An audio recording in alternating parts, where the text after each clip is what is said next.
other things you should want on standby and open. They'll tell you if they want the microscope drape. If they use the perforator, then you know they're going to want the bone cement. This is for the skull. And if they open Dura, then you know they're going to want the Dura seal. And it has instructions on how to mix those things together. These two tubes right here, they'll get mixed.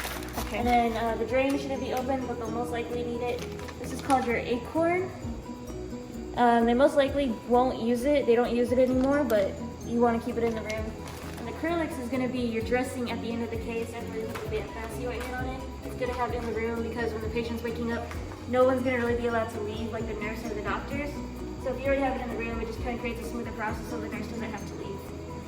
These are your skull pins. These don't actually go into your sterile field, even though they are sterile. These get handed to the nurse. You can leave it on their back table or the nurse's station, and they'll actually go into the patient's skull while they're performing surgery. This is your floppy tubing.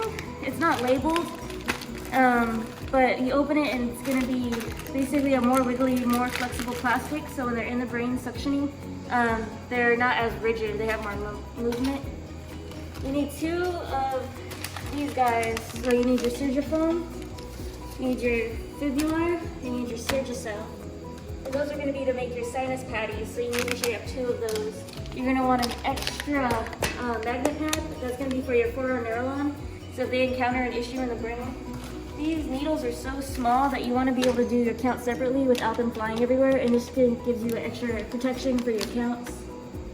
Protective Bovie tips are essential in every single neural case. There will never be a case you don't need them in.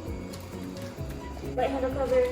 These you don't necessarily need open, but if you do, just know that it adds to your count. And they might want these soaked in thrombin, or maybe not. It all depends. It's doctor's preference. You can either open them or don't.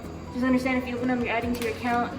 If you don't and they call for it, well, now you need them open. So just something to take into consideration. Every tech does it a little different. This is essential. It's your M9. I'm sorry, your M8, and that's what they're going to use in exchange for the 14 to actually drill into the bone if they don't use the perforator. You have your B1, which will be with the foot plate, and your C1. Those are essential. You'll need them for every cranium. You have your left, your Ratex, 2 Surgiflow. You want an extra 20 syringe for Lido in case they inject off the field. Not every doctor does that, but if they do, you're not going to get your syringe back. You want to keep your syringe. You're going to want these are called your Spectre Malices.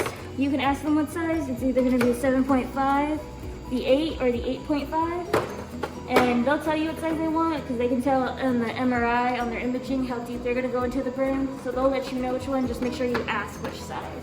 You're in team size. You're going to want extra specimen cups for your medication, whether it's going to be Pafabrin or Thrombin or Vasi or Lido and Epi. You just want these on standby, or if they're going to decide to send cultures, you're going to want something to be able to send these down with in case they take out a tumor or whatever the issue is. You always need extra. Extra 3/4 drapes times 2. And this is going to be because we're going to drape your single ring stand, and that's going to be where the Midas Rex actually gets put in when they're doing their cranium. So your Midas Rex doesn't actually go on the patient's back. It doesn't stay on your back table. It goes in that guy, which is why you want to make sure it stays protected. You always double drape your back table. You always double drape your single ring stand. That's just neuro protocol. And that's everything.